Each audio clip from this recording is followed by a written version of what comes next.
Shalom, damai di hati.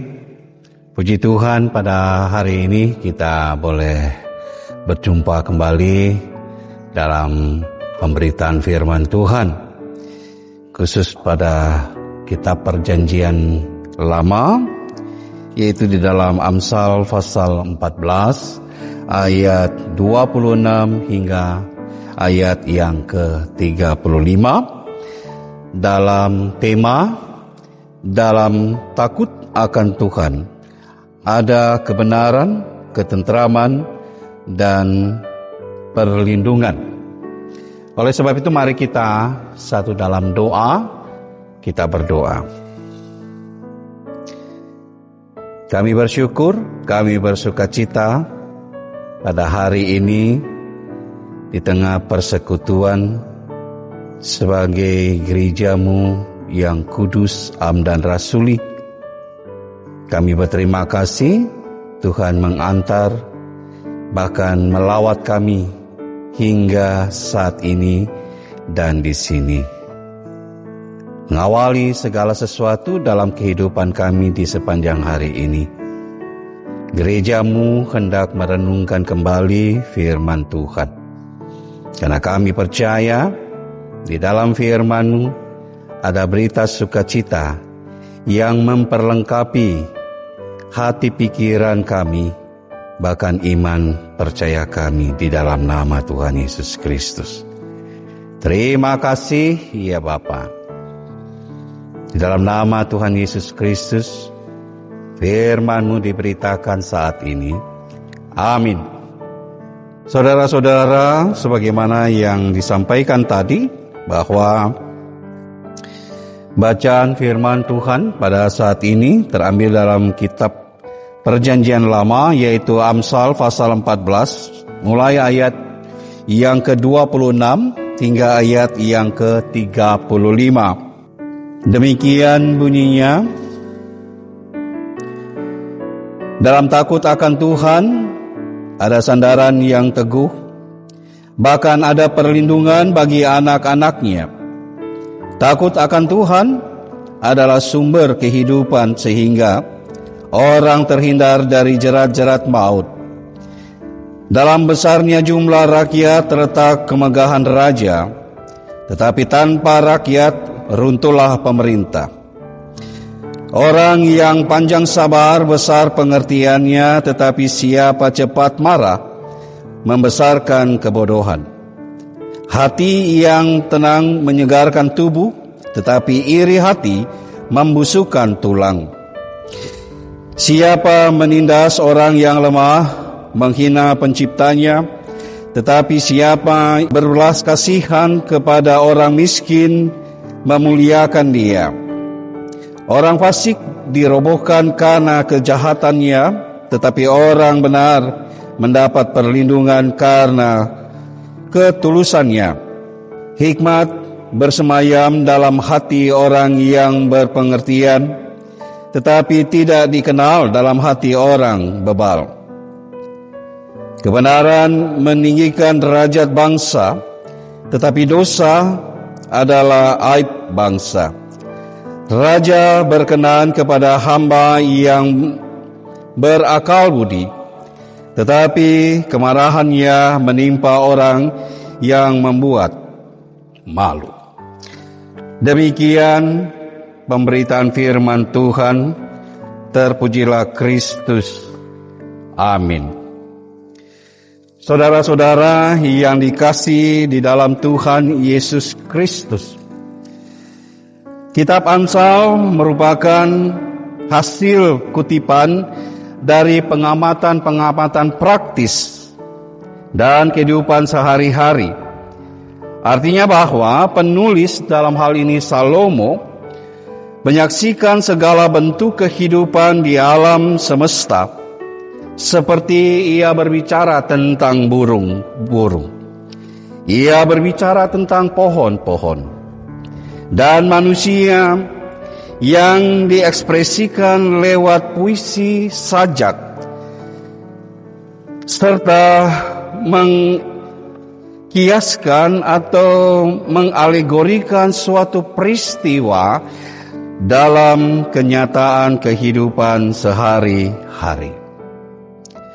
Ia tidak pernah berhenti dalam pikirannya untuk mengucap syukur kepada Tuhan akan apa yang dilihatnya sungguh mengagumkan dari apa yang Tuhan buat baik adanya. Sehingga menjadi tujuan pengamsal bahwa takut akan Tuhan adalah permulaan pengetahuan. Saudara-saudara yang dikasihi oleh Tuhan, dalam kehidupan ini tidak ada kata berhenti untuk belajar mengasihi Tuhan.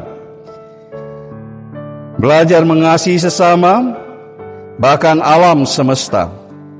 Tuhan tidak pernah berhenti untuk mencipta, memelihara, melindungi segala yang diciptakannya sebagai respon atas ciptaannya. Terus menerus dilakukannya untuk ada sebuah pengakuan Dia adalah Tuhan yang benar dan sesungguhnya.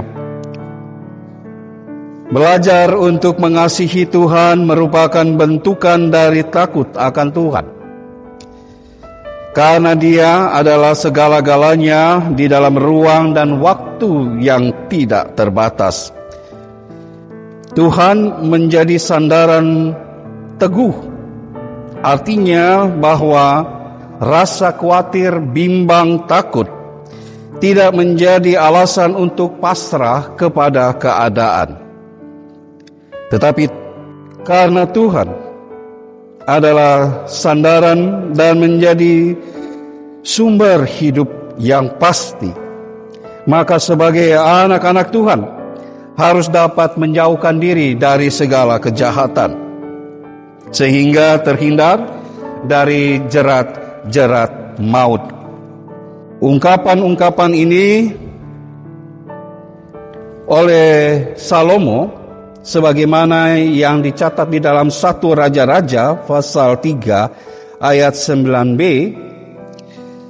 dikatakan bahwa Salomo berjumpa dengan Allah di Gibeon. Di mimpi malam, Salomo berkata kepada Allah, "Berikanlah hamba-Mu ini hati yang penuh pengertian, untuk menjadi hakim atas umat-Mu, dan dapat membedakan antara yang baik dan yang jahat." Hal ini menjelaskan bahwa Salomo sadar betul bahwa baik dan jahat di satu pihak, Salomo mengasihi Tuhan dan hidup menurut ketetapan dari Daud ayahnya. Dan di pihak yang lain, Salomo masih mempersembahkan korban sembelihan dan dupa di tempat-tempat pemujaan. Kita lihat di dalam 1 Raja-Raja pasal 3 ayat 3. Dengan pengalaman-pengalaman ini mengantar Salomo lebih memfokuskan imannya hanya kepada Allah yang hidup dan benar, bahkan kedekatannya kepada Allah sebagai permulaan pengetahuan. Saudara-saudara yang dikasihi di dalam Tuhan Yesus,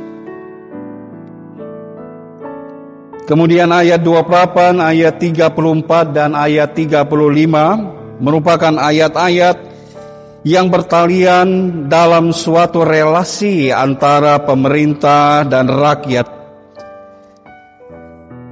Kehadiran dan peran pemerintah sangatlah dibutuhkan oleh masyarakat untuk keadilan dan pemerataan dalam peradaban suatu bangsa, seperti kekuatan militer, kemakmuran ekonomi, sumber daya, dan pengaruh politik, dan di antara bangsa lain. Kita lihat dalam perbandingan 1 Raja-Raja 4 ayat 24 sampai ayat yang ke-25. Namun semuanya itu tidaklah cukup sebagai seorang raja tanpa peran aktif dari rakyatnya, baik secara kuantitatif maupun secara kualitatif. Artinya bahwa pemerintah lahir dari rakyat, oleh rakyat, dan untuk rakyat. Jika demikian, maka hal-hal yang dapat meninggikan derajat suatu bangsa adalah jika bangsa itu melaksanakan keadilan, hidup takut akan Tuhan, melakukan hal-hal yang mendatangkan keselamatan dan pembebasan dari hal-hal yang membawa penderitaan dan kesengsaraan. Itu semua dapat dicapai jika pemerintah dan seluruh bangsa hidup sebagai orang yang berkenan kepada Tuhan dengan berakal budi. Saudara-saudara yang dikasih di dalam Tuhan, ayat 29 sampai ayat yang ke-31, di sini penulis Amsal menggambarkan sifat dari orang-orang yang takut akan Tuhan, seperti orang yang sabar, hati yang tenang, menaruh belas kasihan kepada orang miskin, orang benar, dan orang yang berpengertian, yang merupakan lawan sifat dari cepat marah, iri hati, mementingkan diri sendiri, menindas orang-orang lemah, orang fasik, dan orang bebal. Bahkan pada ayat 33 pengamsal menjelaskan bahwa di dalam hati orang yang berpengertian bersemayam sebuah hikmat, di mana hikmat juga menuntun orang bertindak benar dalam relasi dengan sesamanya. Jadi saudara-saudara, orang yang takut akan Tuhan pasti akan menaruh belas kasihan kepada sesama yang miskin, sehingga barang siapa menghormati dan mengasihi Tuhan akan mencerminkan belas kasihan Tuhan kepada orang yang membutuhkan. Saudara-saudara yang dikasihi dalam Tuhan Yesus Kristus, di bulan Agustus ini kita sebagai bangsa Indonesia, bangsa yang besar, berdaulat, yang berdasarkan Pancasila dan Undang-Undang Dasar 1945, pada tanggal 17 Agustus di tahun ini 2025 akan merayakan hari ulang tahun yang ke-80 kemerdekaan Republik Indonesia.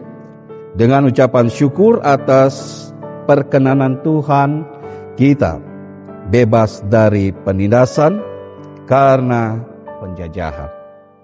Oleh sebab itu, dalam takut akan Tuhan ada kebenaran tentang janji Tuhan untuk hidup damai sejahtera, hidup dalam tenggang rasa, seia sekata untuk Indonesia yang majemuk dan pluralistik, baik suku, bahasa, dan agama, untuk menjadikan Indonesia sebagai rumah kita. Sambil kita mempererat persaudaraan kita dalam satu bangsa, satu bahasa, yaitu bahasa Indonesia, menuju satu tujuan, yaitu tentram dan merdeka. Dan marilah kita saling menjaga dan melindungi satu dengan yang lain dari perbedaan-perbedaan yang merusak apa yang telah diberkati oleh Tuhan. Karena itu sebagai gereja Tuhan dan warga gereja Allah, untuk tetap terus bekerja di ladang pelayanan, dan wartakan kerajaan Allah sampai Tuhan datang, sampai Maranatha. Tuhan Yesus memberkati. Tuhan Yesus menyertai kita semua sebagai gerejanya yang kudus, am dan rasuli. Amin. Mari kita satu dalam doa, kita berdoa.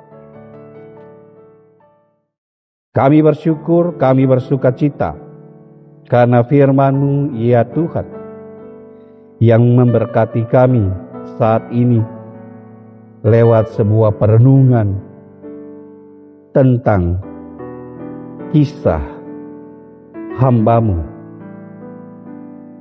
Salomo dalam menyampaikan apa yang menjadi pengamatan-pengamatan tentang hidup dan kehidupan yang di dalamnya takut akan Tuhan, penyerahan totalitas hidup dan kehidupannya sungguh-sungguh dilakukan dengan setia dan taat kepadamu, ya Tuhan.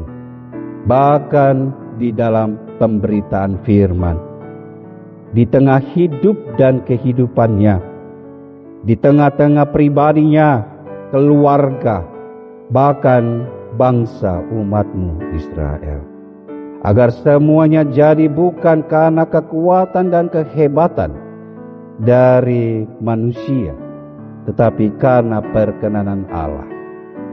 Karena itu, pengamsal mengucap syukur karena apa yang Tuhan berkati, tetap terberkati sampai selama-lamanya.